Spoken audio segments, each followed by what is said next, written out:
What does it mean to you to be queen of the metaverse? It's awesome. I've been called a lot of things in my life, but that's something that I'm really proud of. The stars might be blind, but Paris Hilton's eyes are wide open to the latest tech trend, the metaverse. I've always prided myself on being ahead of my time and always in the future. It's the emerging industry of virtual worlds where you can go to a concert, visit a shop or a party without ever leaving your home.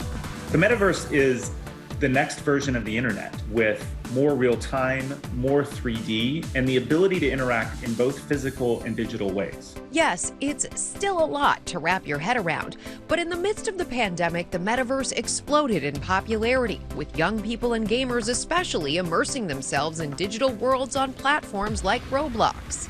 Boasting 50 million daily users across 180 countries who spent hundreds of millions of hours on the platform last year alone. And for many brands, the metaverse is big business. You can virtual skateboard to your heart's content in Vans World, have a virtual coffee at Ralph Lauren, and try on the hottest new kicks in Nike Land.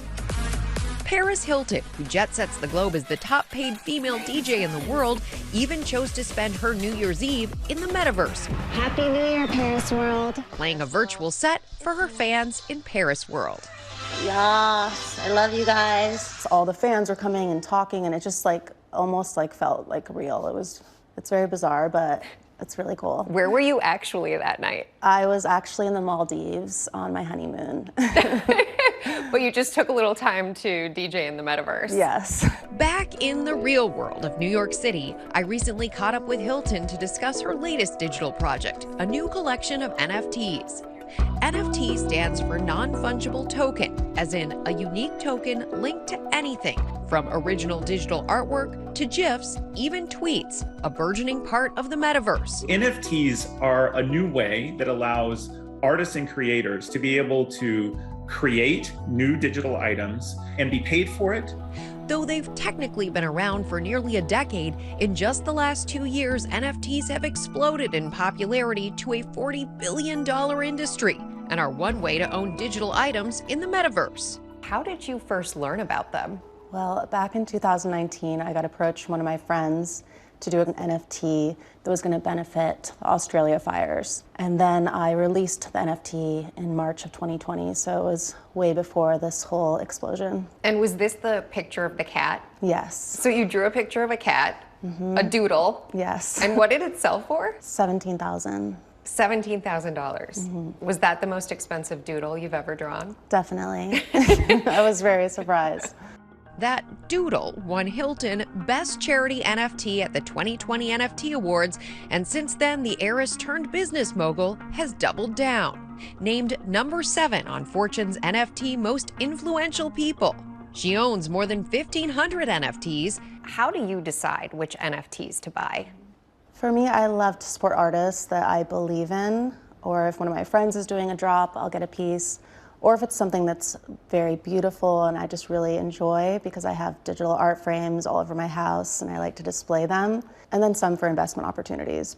She also invests in the marketplace Origin Protocol, where users can buy and sell digital artwork, and where Hilton plans to sell a new collection of NFTs she calls Past Lives, New Beginnings. So when someone buys an NFT from your collection, why are they buying that NFT?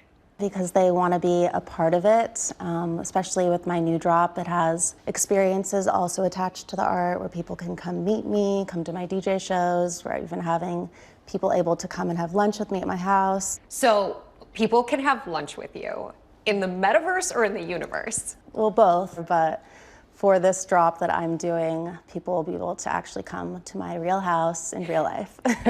One of the issues that has come up more recently in the NFT space, particularly with celebrities, is that there's a big excitement around the drops of NFT collections, but in some cases that resale market is much harder to find a payoff the way that an investor would. What do you make of that? I think it all depends on who is doing the drop, because there's certain people who will come into the space and they're thinking of it as like a quick money grab. And with this space, you need to be someone who's going to be here for the long run. And Hilton says she's not going anywhere. especially after the success of her debut collection, including this NFT that sold for $1.1 million. And this is you. This is me as an avatar, and it's called the Iconic Crypto Queen. Is that your persona? That's one of my nicknames. She partnered with designer Blake Catherine to bring her visions to life. I basically picked out just all the color palettes and kind of said I want to kind of incorporate this kind of vibe, and I love the way you do the sky, but let's do, you know, the moon this kind of shape or different size. And for her latest drop coming next month, she joined forces with animators Super Plastic. Do you believe people will always want to own NFTs? I believe they will, because there's no art like it. NFT exhibits are becoming more popular, and people can display them in digital frames. But it still begs the question, why exactly are people buying them? Just like we own a lot of other digital things. We own photos or movies or other elements. We get to have them and we get to use them as something that we collect or something we might want to share with our friends. And in other ways, there's not actually much difference between that and other physical objects. You already have wealth. I don't think that's breaking news. Will NFTs make you even wealthier? I'm not doing it for that reason. I really just love the art and I love the community and I love being a voice for everyone. NFTs can be volatile in value because of how they're priced. In the cryptocurrency Ethereum, which has recently dropped more than 55% from its all-time high.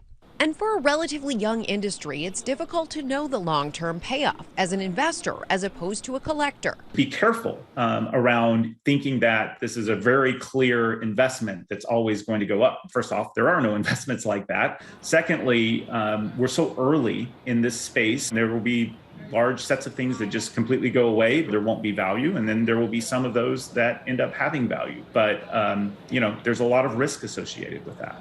But that hasn't stopped major auction houses from getting in on the action. Sotheby's featured an NFT exhibit last year and sold this piece for the equivalent of $11.8 million.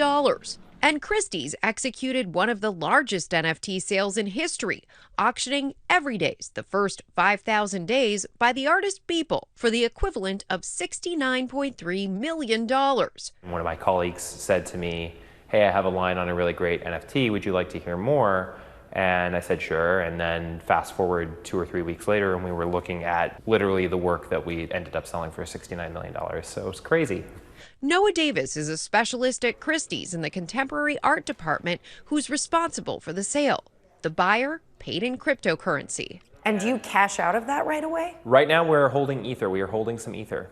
I don't know how much. I think it's significant because we were talking about what we should do with it. And of course, my opinion is to hold on to it. That does seem a little risky for Christie's. And if those cryptos go down, that deflates values pretty quickly. Are you worried about that? Of course. I mean, I'm worried about very many things. But what I'm not worried about is human ingenuity. Today, there's an outpouring of new virtual projects from artists like Krista Kim, who created and sold the first NFT digital home, Mars House, located in the Metaverse for over $500,000 in 2021. She invited me to meet her there for an interview. Wearing an Oculus, I had to adjust to my new surroundings.